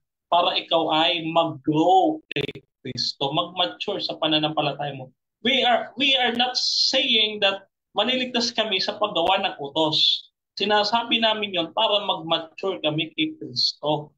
Ang isang mature na tao, hindi na siya gagawa ng mali. Susunod na siya. Pagka ikaw iligtas na, susunod ka, hindi lalabag ulit. Maliwanag po yan mga kapatid ha. Ngayon, so tayo, hindi tayo nagtuturo ng ganyan. We have the 1888 message of the righteousness by faith in Jesus Christ ng ating pioneers na si A.T. Jones and A.J. Wagoner, no? So itong dalawang pioneers na ito, meron tayong righteousness by faith. So hindi totoo yung sinasabi ni Bro Mark, no? Kulang lang talaga siya sa pag-aaral ng theology ng Seventh-day Adventist. Hindi niya nga nabasa yung 28 fundamental beliefs natin. Sa madaling salita, man lahat at walang basihan yung sinasabi ng ating kaibigan. No? At gusto niyo daw mapakinggan yung stand ko. Ang stand ko, kapatid, ulitin ko, nandiyan na po sa bio ko sa Facebook, AB Theology ako. So you have to study theology first bago ka haharap sa akin. Kasi this is theology. No? At all yung under the law, it doesn't mean na base mo under the law, isa lang yung law. O halimbawa, yung law ni Moses. Yung sinasabi diyan, Galatia 3:19, yung may parusa, no? Yan po ay idinagdag lang ni Moses.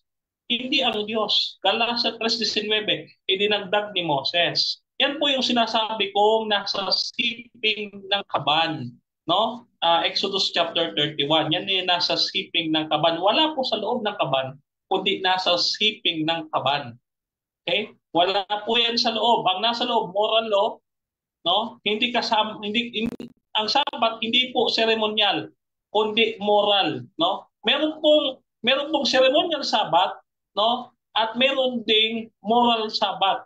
Ang ceremonial sabat, yung Day of Atonement, no, yung paghahandog, no? Meron po yan. Pero wala po yan sa loob ng kaban o sa two tablets. Kaya dapat intindi po natin.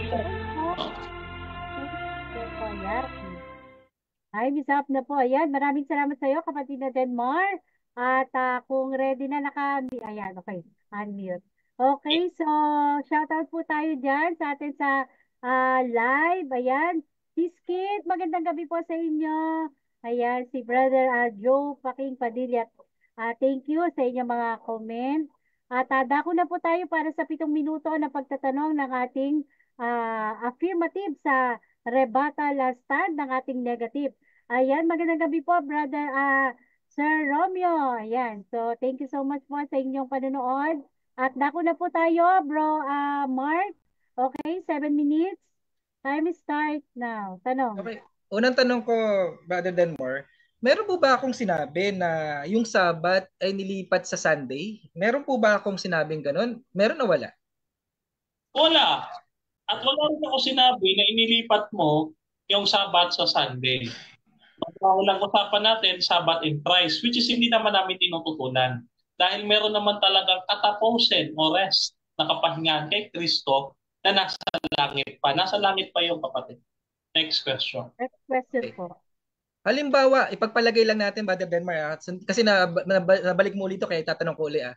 Halimbawa lang to, ipagpalagay lang natin na may nahuli tayong SDA na nakalabag sa Sabat.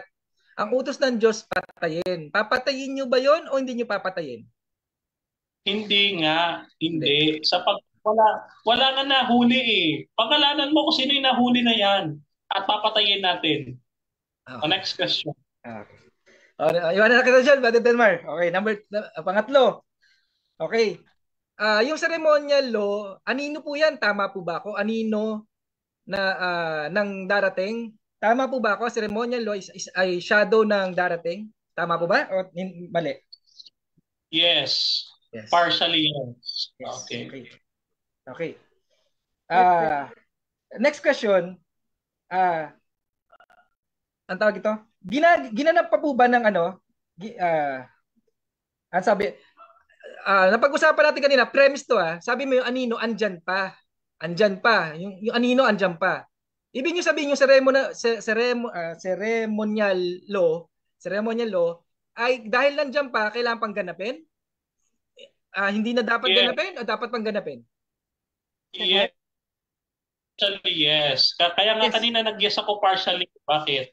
Kasi si Kristo, may ginagawa pa siyang atonement sa langit. No? Yan po yung nasa sanctuary. Yan ay seremonya. No? May ginagawang seremonya si Kristo. So, si Kristo tumutupad para sa amin nung seremonya na yun na Day of Atonement sa langit. Next question. Okay. Next question po. Linawin ko ang tanong ko, Brother Danmar. Yung mga SDA, dahil yung anino andyan pa, dahil nanatili pa kayo sa anino, sabi nyo, kailangan pang ganapin, yung ceremonial law ay anino, kaya ginaganap pa pala ng mga SDA. Tama po ba ako o mali na? Mali. Sagot? Tama nga eh. Ginaganap namin kay Kristo. Si Kristo ang gumagawa niyan sa Heavenly Sanctuary. Yung Day of Atonement, tinutupad ni Kristo, Levitico 16. That is a ceremonial Sabbath. No, that is a ceremonial law. No, na kinakailangan ng ay magkain Next question po tayo. Next na question. handog na pangkapayapaan. Yan eh. Premise lang premise lang. Malinaw sa sagot mo kanina, yung under law, under condemnation. Malinaw yan sa sagot mo. Ngayon, ibig sabihin, kapag wala ka na sa under law, under the law, wala ka na sa under condemnation. Tama po ba ako? Mali. Yes, tama. Wala ka sa under condemnation. Yes. Okay. Ibig sabihin, Brother Denmar, tama yung spiritual Sabbath namin na dahil wala na kami sa under the law, pinahinga na kami sa condemnation. Tama po ba o mali? Yes. Wala na ba kami tutong sa spiritual rest eh. Meron din kami niyan. Meron din kami niyan. Kaya hindi kita tinututulan niyan. At tinututulan ko, inaalis mo yung physical rest. No, hindi ako tutol sa spiritual rest. That is a fallacy. Okay. Next question. Naniniwala naman ako, sagot mo rito, oo walang maliligtas na marumi or makasalanan. Walang maliligtas, tama? Growing in Christ ang sabi mo, Brother Denmar. Growing in Christ. Pag growing in Christ, nagkakasala pa o hindi na nagkakasala yung growing in Christ? Nagkakasala pa. Ngayon, before the close of probation, mararating na natin yung sinless perfection. No, dahil darating na si Kristo niyan at the close of probation. Next question. Habang growing tayo in Christ, habang dahil sa nagkakasala pa yan, natsyempohan kang namatay na may konti ka nalang nakasalanan. Maliligtas ka ba o hindi ka maliligtas? Hindi ko alam. Okay. Salamat. Okay. Hindi ko alam sapagkat hindi naman ako ang judge, kundi si Kristo. Hindi ako. Next question. Okay. Next question. May mga alam ka po ba? Meron ka bang maituturo? Meron ka bang na-encounter na mga mangangaral ng born again, ng mga nagtuturo ng OSAS, nagtuturo ng wala sa ilalim ng kautusan na magkasala na kayo, magpakalulong na kayo, mag-enjoy kayo sa kasalanan dahil ligtas naman kayo. Meron kayong mga ngaral na na-encounter na nagtuturo ng ganon? Meron po ba o wala kayong na-encounter na ganon, nangangaral na magpakalulong kayo sa kasalanan, yung mga naniniwala sa hindi nasa under ng biyaya? Meron po ba kayo na-encounter? Wala. Meron. Okay. Next question. Okay. Pwede po magbanggit ko sino lang para at least aware lang din ako. Okay, mag-aware ka. Okay, tignan mo si Ed Lapis. Next question. Ed Lapis? Wow. Okay. Next question. Okay. Tanggap niyo po ba na merong tinakdang araw si Yahushua ng kapahingahan? May bagong araw siyang tinakda na kung saan ang tinawag niya ngayon? Tanggap niyo po ba to o hindi niyo tanggap? Ay, hindi. Dahil yung ngayon na yon, yan ay spiritual rest. Dati pa yan eh. Dati pa ibinigay ng Diyos sa Israel yan. No? Sabi nga dyan sa Romans chapter 9 verse 3 to 4. Next question. Okay. Next question. Ilang beses na ulit ang sinasadyang kasalanan para hindi ka na kailanman wala nang hain na natitira sa iyong kasalanan? Gaano karaming sinasadyang naulit mo para wala nang hain sa iyong kasalanan? Magbigay po kayo ng numero kung ilang beses para wala nang hain. Said na yung hain. Okay. 10. Next question. Ano na ako, wave ko na yun. Basta marami. Oo, 10, 20, no? Kapag sinabi kasing hindi sinasadya, or kasi kinakailangan natin na kapag tayo nalabag sa kautusan, at kapag ikaw ay nalabag sa kautusan, ikaw talaga ay under the law na ulit. Kaya nga ikaw ay mamamatay, no? So, kahit anong gawin, kailangan pa rin sundin ng kautusan. Okay? Para hindi ka mamatay. Okay. Okay, so magtatanong ka, Bro Mark? Wave na, wave ko na. So, Okay yun na ako. po. Solve na ako. May time po. So, meron pang 29 na seconds. Ayan. So, wini-wave na po nung ating na cross-examiner na si Brother Mark. At ngayon, ayan, magandang gabi po muli sa inyo dyan sa comment section. Thank you so much po sa inyong panunood at sa share po. Thank you so much po. Okay, so dako na po tayo para sa 5 minuto na final conclusion po. Ayan, Final so, na pala to. yes, final conclusion na po tayo, 5 minuto. Okay, syempre mauna po dito yung ating negative side para sa kanyang final conclusion for 5 minutes. Okay?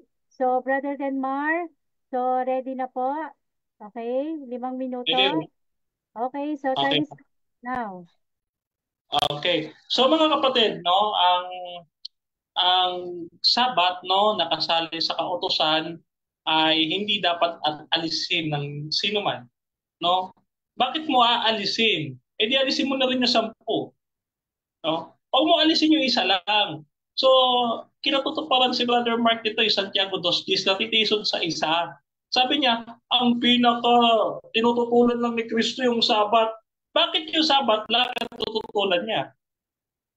At bakit yung utos niya pa, no? Actually, si Kristo po, si Yahweh na nag-utos kay Moses sa ilang.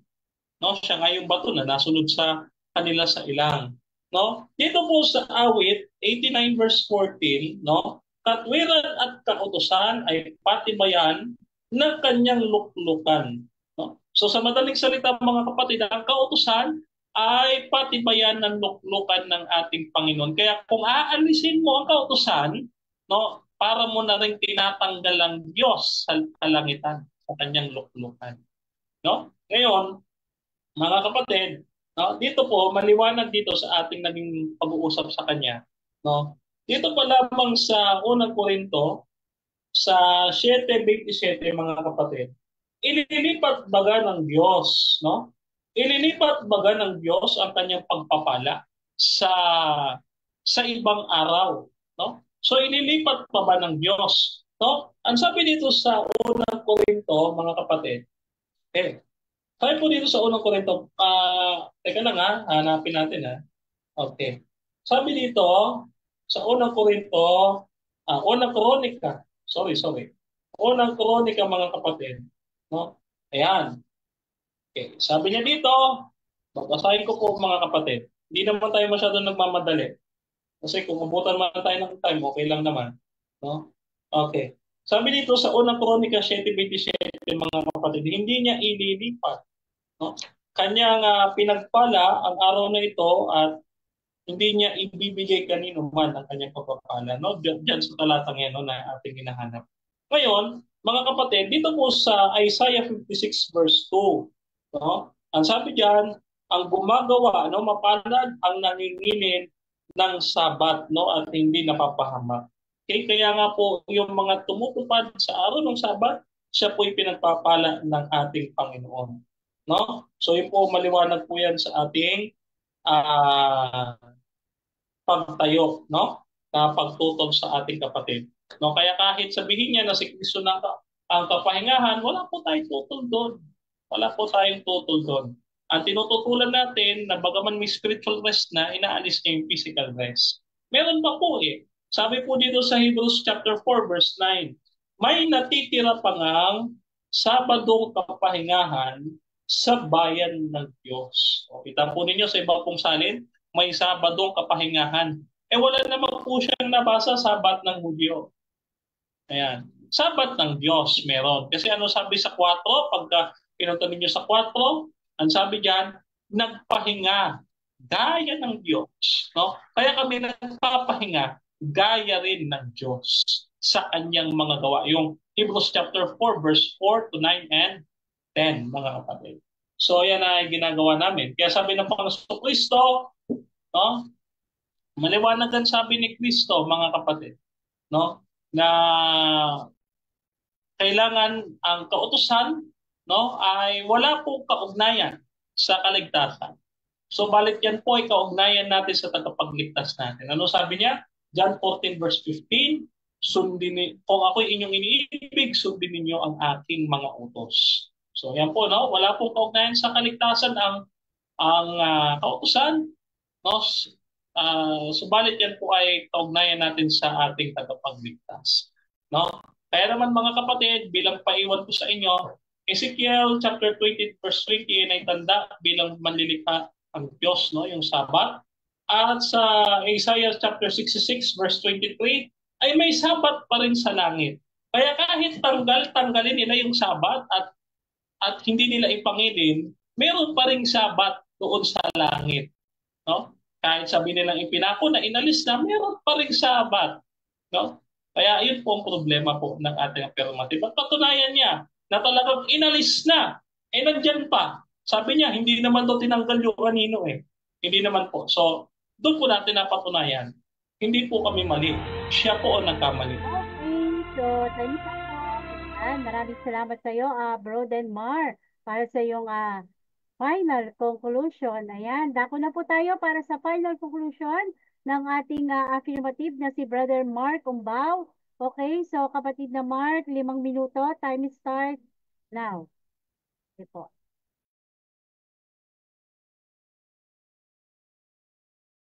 Bro Mark, ano ka?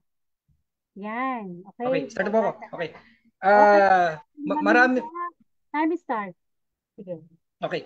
Marami akong na bagong natutunan kay Brother Denmar na katuruan pala ng SDA. Sana hindi to authority si Brother Denmar para i-represent ang SDA dahil kung totoong ito ang magre-represent ng SDA, medyo nakakalungkot talaga ang turo ng SDA. Kung totoo yung mga sagot sa akin ni Brother Denmar. Una, huwag kayong papahuli kay Brother Denmar ha, mga makakalabag ng Sabat. Dahil papatayin kayo ni Brother Denmar. Huwag kayong magpapahuli kay Brother Denmar na makakalabag kayo ng Sabat. Dahil papatayin kayo ni Brother Denmar.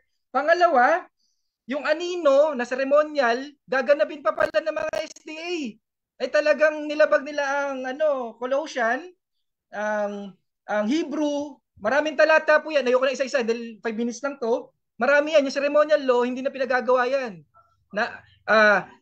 Although ang anino nananatili para lang i-remind tayo na hindi tayo magiging banal, hindi natin matutupad lahat 100%, yung ceremonial, pati moral law, pati yung 600 other laws, lahat ng laws, hindi natin matutupad. Kaya yung anino, andyan para iparealize sa atin na kailangan natin ng tagapagligtas para charge to the cross. Okay. Tapos, ayun, kaya malinaw na ang mga SDA ginagana pa pala ang ceremonial law kasi nananatili ang anino eh. Sa kanila, gaganapin pa nila yung anino.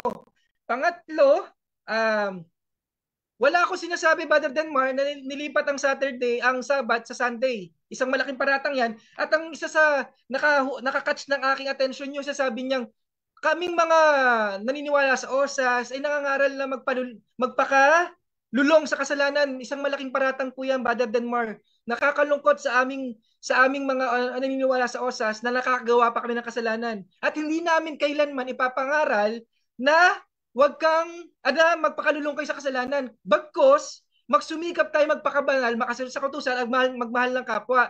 Pero hindi yan pamantay para sa kaligtasan. Ito ang malupit dito kasi ito yung matindi dito. Umamin si Brother Denmar, growing in Christ lang pala sila. Parehas pala namin, growing in Christ. Nagkakasala. Malinaw sa pahayag niya, walang makasalanan na makakarating sa heaven. O di tama nga, nakadepende sila sa action. Kaya, ano sabi? Walang maliligtas na SDA. Kung kung yan ang stand ng SDA, kung yan ang stand ng SDA, growing in Christ pa lang sila eh. Growing in Christ. Namatay kang meron ka pang konting kasalanan. Yung kakapiranggot na kasalanan yan, nalabag mo ang buong kautusan. Pahayag din yan ha. Yung maliit na kasalanan, isa lang ang nagawa mong kasalanan, na violate mo ang buong kautusan. Ibig sabihin, sapat-sapat para hindi ka maligtas. Sa isang pagkakasala lang, hindi ka na maliligtas. Kasi Brother Denmar, pati ang mga SDA na kasama niya, walang pag-asang maligtas kasi isa lang eh.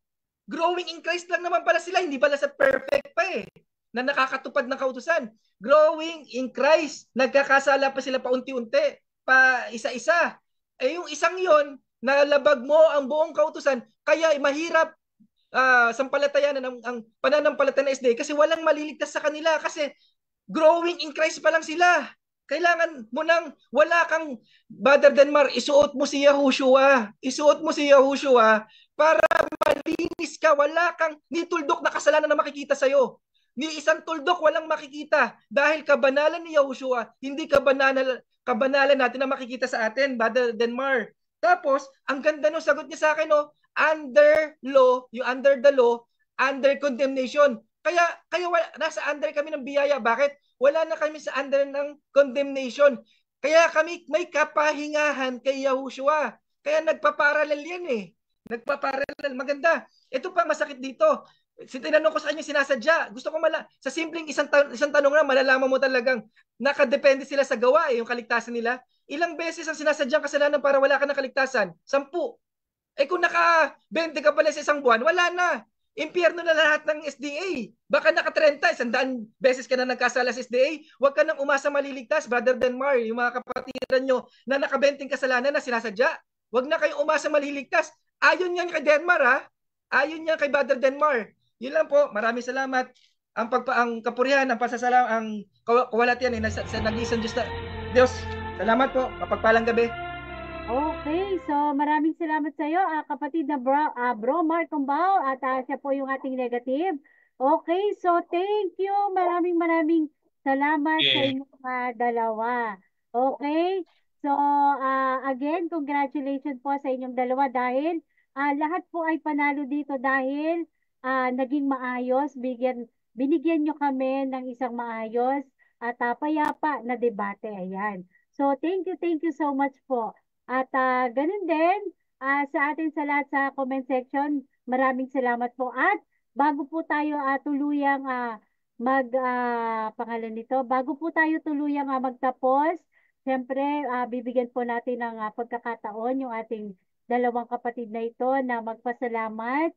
At kung meron man sila mga upcoming debate, kahit po hindi dito sa platform ng Independence, okay lang po para masundan kayo ng inyong mga followers. Okay po? So, unahin naman natin si Brother Denmar. Okay, Brother Denmar, 1 minute para sa mga gusto mong pasalamatan at meron kang ipa-plug. Okay, sige. Okay. Palang gabi po sa inyong lahat, mga kapatid.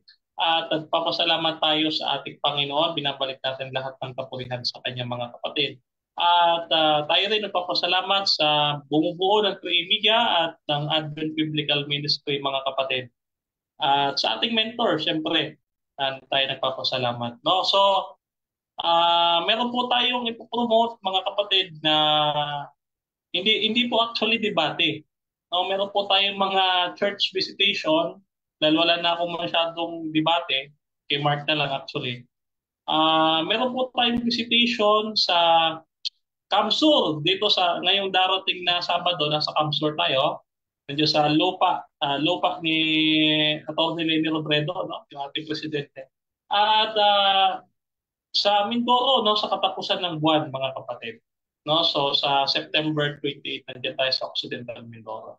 At sa 2 months, mga kapatid, siguro po yung lingkod ay mamamahinga. Hindi niyo po muna makikita sa ere.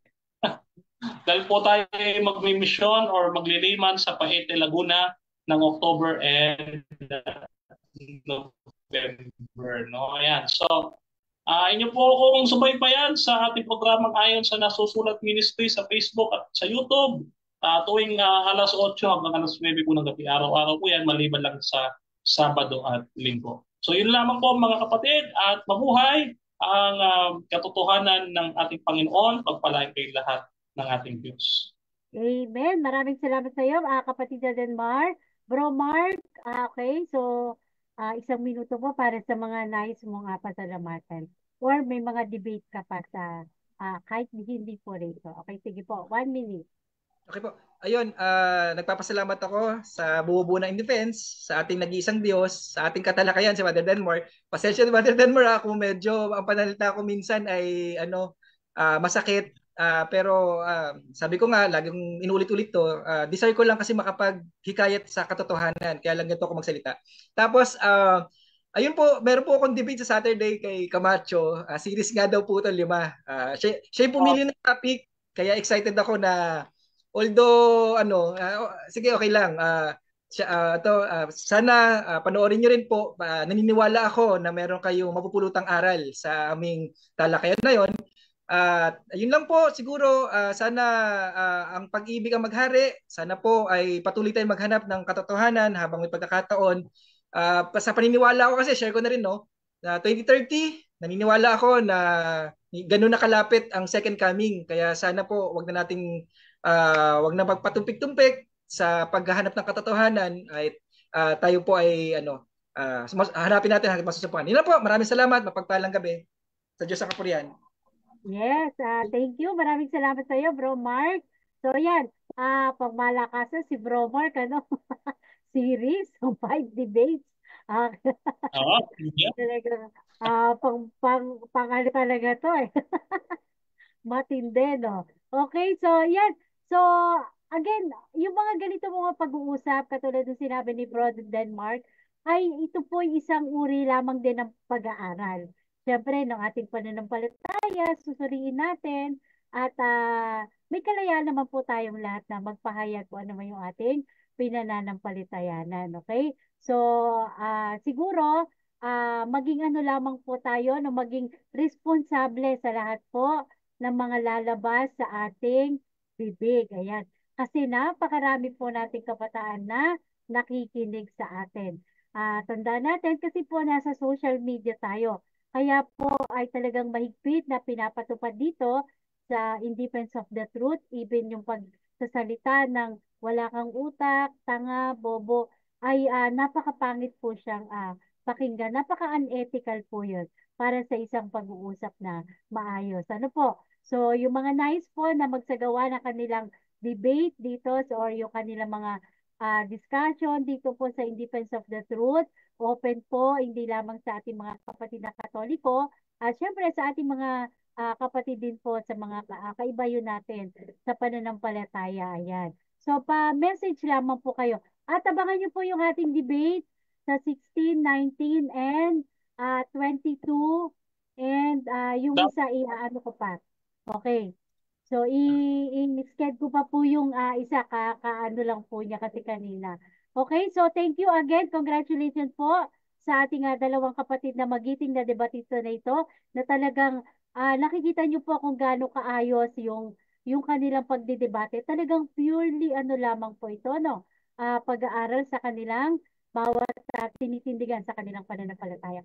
Okay, so magandang gabi pong muli sa ating lahat.